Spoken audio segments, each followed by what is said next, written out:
Hi, this is Nathan with Jones the Journey, and this week's on RV Tips and Improvements, we are going to talk about window treatments and blinds. Now, I don't know about your RV, but our RV came with two different sets of blinds. We have the day-night blinds, which are in the back, and I will show them to you in a minute. But up front here, someone had improved it before we got it. As you know, this is not a brand new RV, and they put these silver blinds in. And they're a metal blind, and they're sort of noisy. I don't know if you can hear that or not. They're aluminum. They're aluminum, and they're noisy when they bang around when we're driving down the road. Yes. So we are going to remove those. We are also going to take off these window treatments, and we're going to replace that with a curtain. So we're in the process of making those curtains right now, and we'll show you those when we're all done with everything. So these are the bedroom ones I was telling you about. They're different from the ones that were in the front. And these are a day-night shade. These are what normally come with the RV. They have a daytime one, which you can see out and lets more light in. And then when you want nighttime, you just pull them down. And it's a thicker blind. Hello, Pip, how you doing? It's a thicker blind that keeps the light out. And these aren't bad. They're quiet. They're cloth. But we want to change these out for those other blinds that I'm going to show you. And we'll show you why we went with those blinds here as I explain them to you. All right, so we went to Lowe's. We did some shopping around, and we went with Levolor brand. And we went with them because they are a cellular shade that insulates. They come in different sizes. We got 48 and 60. They can be cut down to size. So our front windows here are 48, a little bit over 48 inches. So we took the 60s and cut them down to the right size. And then our bedroom shade is actually 42 inch. So we got a 48 inch and cut that down to size. And we actually ran into a deal there. They had a couple of these that were on clearance.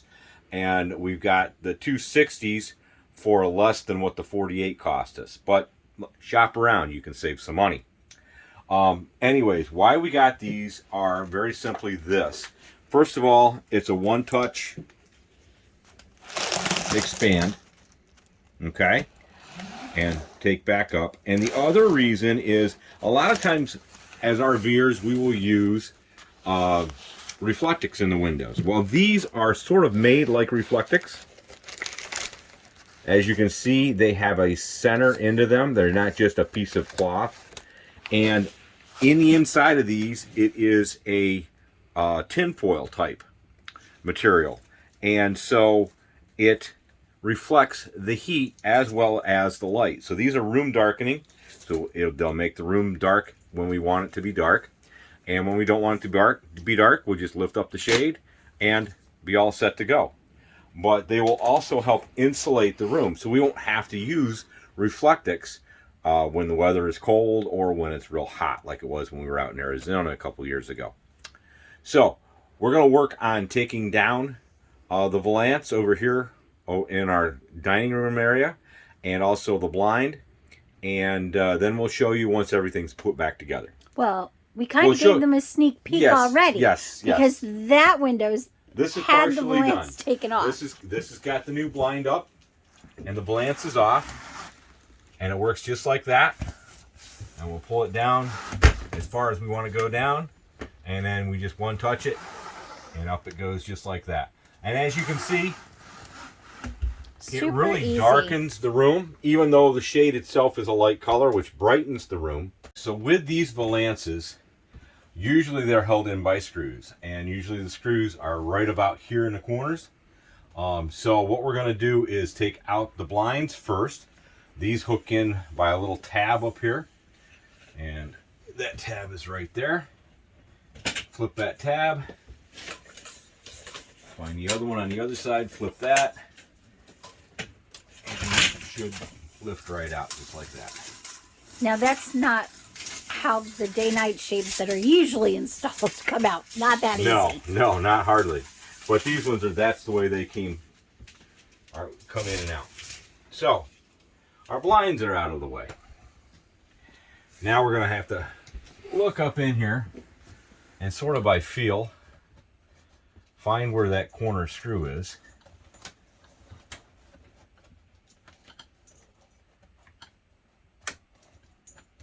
All right, so I take a flashlight, find the screw, and this is my handy dandy magic RV tool. It was handed to us when we picked up our first fifth wheel RV.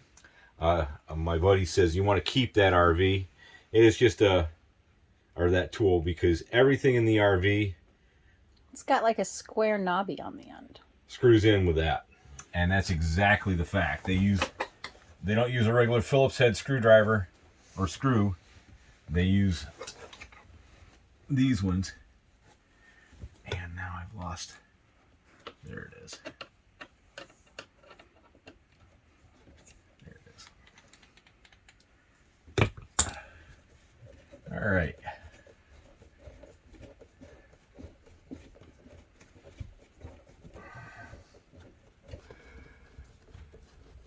Taping.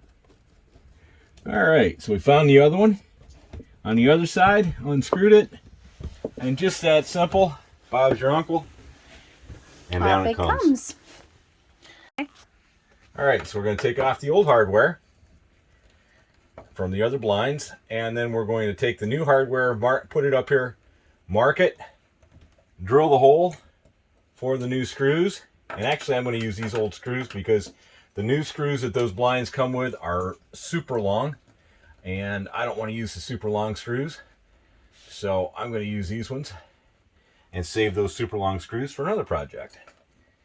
Ask my wife. I have a container, big divided container full of what she says is useless parts. But believe it or not, they come in handy once in a while. Fixer-upper projects. You need a screw? I got several different kinds in that bucket. Okay, so first thing I want to do is mark my holes above the window frame. And then I'm going to take my drill, and it's a 1/16 bit, and make sure I'm going the right direction, which I'm not. Line them up and drill my pilot holes.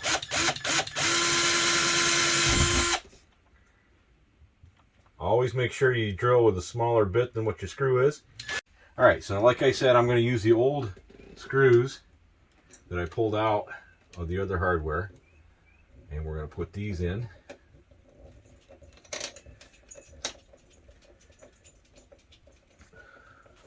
Go ahead. All right, so we're putting our last screw in up here, and then we're going to slide our blinds in. Now, these blinds are supposed to be able to clip in, but we discovered that when we put the other one in, it was a little bit easier just to slide them in. But we have a small problem in that I've got a wall on that side and a storage compartment on this side. So what I'm going to do is slide in from one end and then push it all the way over and then slide in the other end. So it's going to take two of us to do that, and we'll get that done and show you what it looks like when we're all done. All right, they're up. The ends are in. Next step is just to open them up. And when you open these up the first time, you got to sort of separate each individual thing. Make sure that they're not stuck together from being in storage.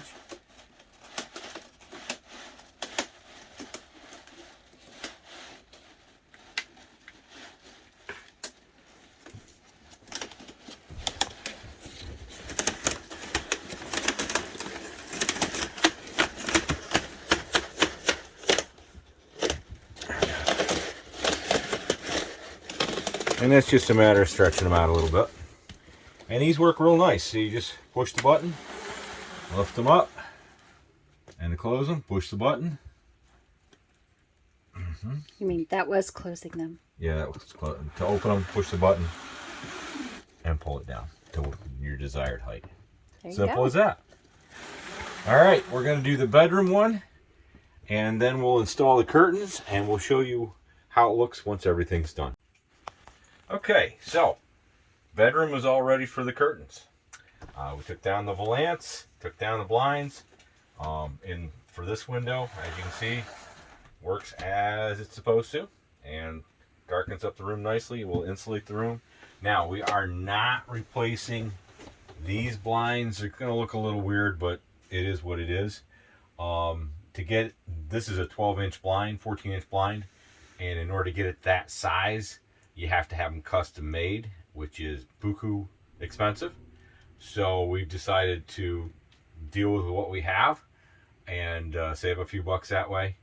Maybe further down the road we'll find it or something like that. We'll see. But we are going to put curtains on these, and these ones are going to be full-length curtains, so you actually won't even see this blind. It'll be all the way across and all the way down. So, like I said, once the curtains are up, we will take a walk through real quick and show you everything, and let us know what you think of it. All right? Thanks. All right. Well, we finally got the curtains done, and they are all hung.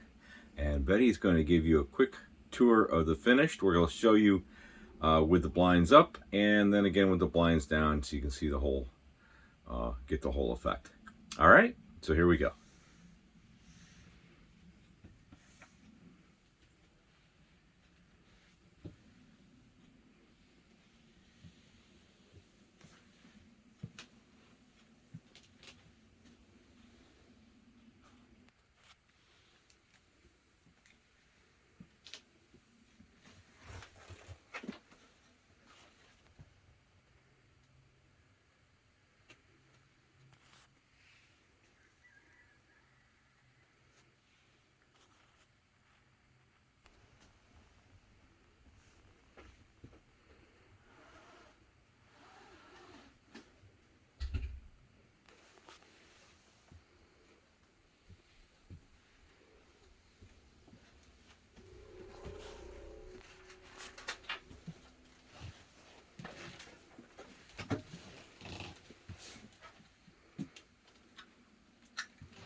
Just one thing, and I'm going to cover this a little bit further down the line. When you're renovating and remodeling and making your RV your own, it takes time, okay? And you didn't buy it perfect. If you had bought the perfect RV, you would never buy an RV, because there is really no perfect RV. Some things you like, some things you don't like, some things you can deal with, some things we can change out.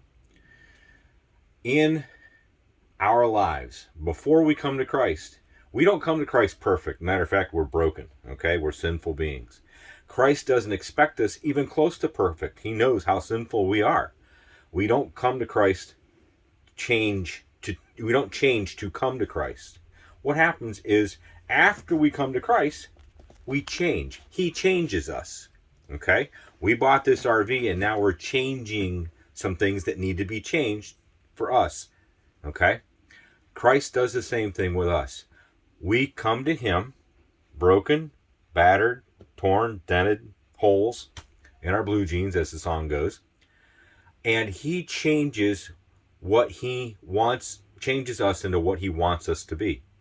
And that takes time. Change doesn't happen overnight. The changes that we're making, and we're not even close to done yet, are not going to change overnight. It's going to take months for us, maybe even a year. In our Christian lives, change does not happen overnight. Now, some things will change overnight. Our attitude will change. The way we look at things will change. But the change that Christ wants to bring in us takes time. And we have to be open for that and be prepared for that, and don't expect to change overnight. So just think about that, and we'll cover it some more once we get all done with all of our renovations and our changes, and show you everything as it is, new as we want it. All right. But thanks again for joining us. Remember, if you like the video, please hit that thumbs up. And if you want to see our next one, make sure you hit the subscribe button and ring that bell so you get a notification when we post our next video. We'll catch you next time on the road. And remember, when you wander, whether it's in an RV or in your regular everyday life, if you don't RV full time, wander with a purpose. That purpose being sharing and showing the love of God.